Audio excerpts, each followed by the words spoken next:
En exclusivité sur Afrique Média, nous recevons le président de la CAF, M. Hamad Hamad. Bonjour président. Bonjour madame. Alors nous rappelons que nous sommes ici à Kinshasa, donc c'est une exclusivité accordée à la télévision panafricaine. On va aller directement, Monsieur le Président, que s'est-il réellement passé entre la CAF et le Cameroun? Vous savez, normalement, je devais même parler ici parce que trop de polémiques qui ne servent à rien pour notre continent. Mais comme vous dites, vous êtes une télévision panafricaine.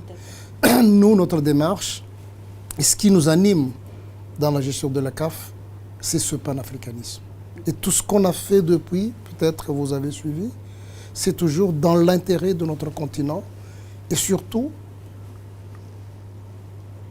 pas par vanité, mais j'ose vous dire que nous faisons partie de ceux qui ne veulent plus qu'on traite l'Afrique comme Afrique tout le temps. Voilà les Africains. On en a marre de ça. Il faut que nous changeons. D'ailleurs, si j'étais élu à la CAF, c'est par cet engagement de changer. Et je dois respecter ce que j'ai fait depuis mon élection, respecter cet engagement que j'avais pris devant le congrès de la CAF, qui m'ont donné leur mandat de présider la destinée de la CAF pendant ces 4 ans à venir. Que s'est-il passé? C'est clair.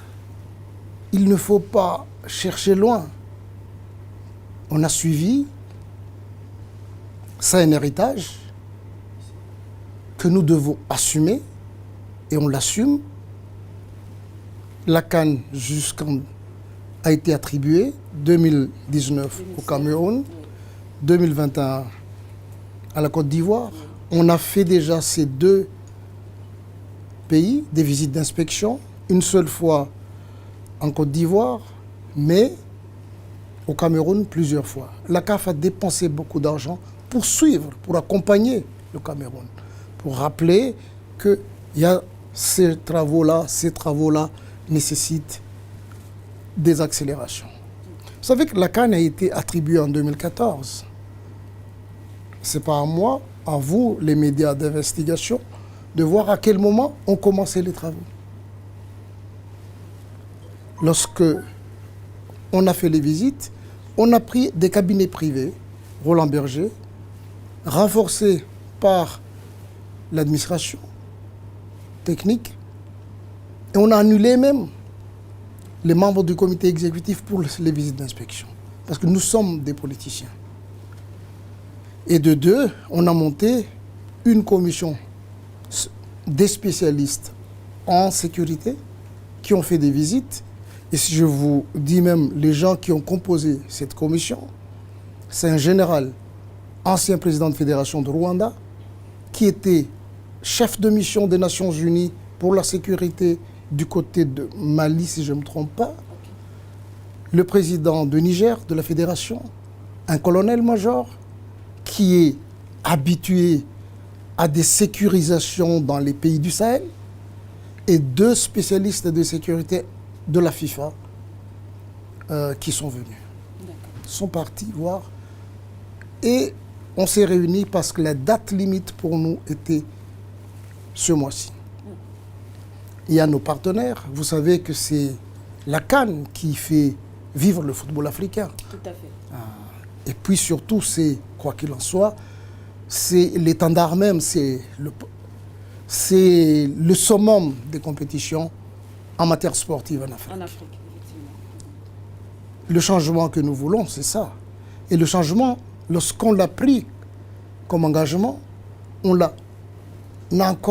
est parti avec tous les parties prenantes du football pendant ce symposium. Reconfirmer qu'est-ce que nous voulons vraiment, nous, les acteurs du football africain.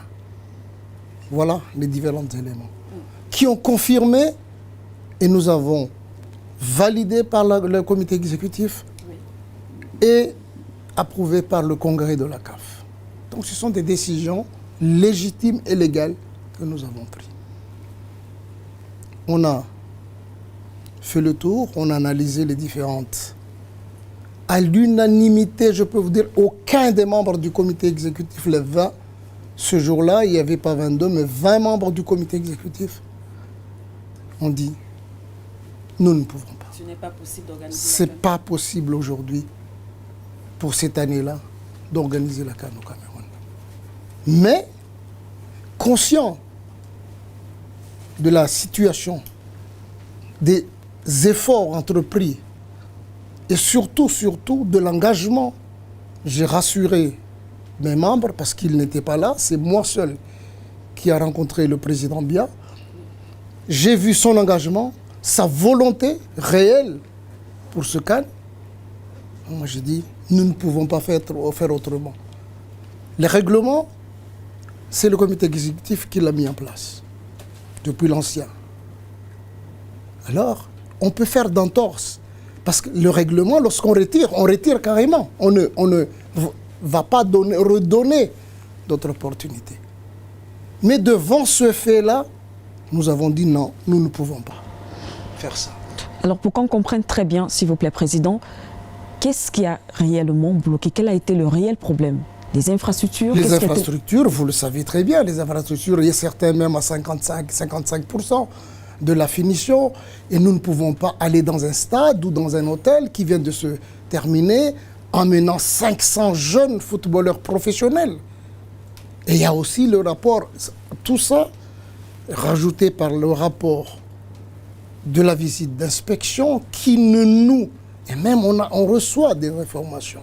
C'est réel. Il faut prendre en compte l'histoire. On n'oublie pas encore ce qui s'est passé à Cabinda. La CAF a payé lourd ce frais-là. Donc nous ne pouvons pas nous amuser. Lorsqu'on est responsable, il faut regarder les choses de manière générale, un à un, et puis prendre des décisions, même si ça nous fait mal de prendre cette décision. Ce n'était pas facile pour nous. Si on s'était réunis pendant 10 heures, c'est pour cette raison. Et donc, c'est pour cela qu'on a pris cette décision. Décalons, parce qu'on a vu aussi que même la Côte d'Ivoire n'est pas prêt pour 2021 aussi. Ne sera pas prêt pour 2021. Alors c'est pour ça qu'on a transféré... Pour arranger les choses de manière vraiment humaine, oui. Allons décaler tous les CAN, donnons plus de chance au Cameroun, plus de temps pour qu'il réalise les infrastructures. Et on va les accompagner de près pour éviter aussi que ça ne va pas aller. On va les accompagner de près. En 2021, ils seront prêts. On organise la CAN au Cameroun. Et en 2023, on organise en Côte d'Ivoire. C'était la décision prise par le comité exécutif. Bon. Ok, donc 2021 au Cameroun, c'est confirmé. C'est confirmé. Ok. Par le comité exécutif. Alors, puisqu'on a quand même la chance de vous avoir, Monsieur le Président, on va vous poser les questions que se posent bien sûr aussi les Camerounais, tout comme les Africains. Certains pensent que c'est au-delà de tout cet aspect technique, que c'est une affaire politisée. Que répondez-vous à cela? Moi, je ne sais pas l'éducation chez vous au Cameroun, mais chez moi, à Madagascar, lorsqu'on gagne, ce n'est pas le gagnant qui s'acharne contre le perdant. Moi, vraiment, je suis ébahi. Ébahi et vraiment très étonné, parce que c'est loin de mon éducation. Si vous avez suivi, beaucoup de journalistes, lorsque j'ai déposé ma candidature à la présidence de la CAF, m'ont toujours sollicité de parler du président en exercice. À aucun moment je dis, on ne m'a pas éduqué. À vous de parler ce que vous avez vu sur sa gestion, pas à moi. Et moi, j'ai gagné les élections. À quoi me sert? Pour moi, c'est mes has-been. Ça n'existe même plus dans le calendrier du football international. Maintenant, c'est une nouvelle équipe qui gère la CAF et on va de l'avant sur ça. Et moi-même, je pense que peut-être, comme d'habitude, ce sont toujours les entourages qui ont perdu leurs petits avantages, qui essaient toujours de personnaliser les choses. Si, est-ce que vous êtes des journalistes, si on veut attaquer quelqu'un, est-ce que vous avez déjà entendu, moi, parler même de ce que j'ai hérité à la CAF? Moi, si les gens au Cameroun me demandent aujourd'hui, étalez, président, ce que vous avez vu à la CAF, je voudrais faire ça. S'ils veulent, j'étalerai et on ira de l'avant. Mais vous ne m'avez jamais entendu parler de la gestion de mon prédécesseur. À aucun moment. Si on veut l'attaquer, c'est dans ce sens-là qu'on attaque une personne. Pas des blabla dehors. D'accord, nous sommes pratiquement en train de sortir. Selon certaines indiscrétions, Monsieur le Président, cette affaire risque d'aller devant le TAS. Est-ce que vous êtes préparé à cela? On est confiant qu'on a pris de bonnes décisions pour le bien du football africain et selon les règles, selon les statuts et les règlements de compétition de la CAF. Tout est clair. Si vous prenez le règlement de la CAN, vous voyez, essayez de voir l'article 35, essayez de voir l'article 92. Nous n'allons pas faire comme les autres, retirer une canne à un pays et puis laisser tomber. Non, ce n'est pas notre manière. Et moi, j'avais toujours dit, pour développer le football africain, on doit coopérer toujours avec les gouvernements, surtout avec les chefs d'État. Je précise bien, surtout avec les chefs d'État. Parce que nous savons aussi ce qui se passe chez nous, que ce soit à Madagascar, et j'estime aussi chez vous, autour d'un président de la République. On sait ce qui se passe. Alors si on comprend bien, l'option du TAS n'est pas la meilleure option. Et justement, en parlant entre autres également de gestion, on connaît ce nettoyage que vous avez effectué quand même au sein de certaines fédérations en Afrique. Est-ce que ce sera également le cas pour le Cameroun? L'option TAS, moi je pense que la faute, notre faute, nous, la CAF, c'est de vous avoir donné 2021. Ça va être une faute qui va être ciblée par le TAS.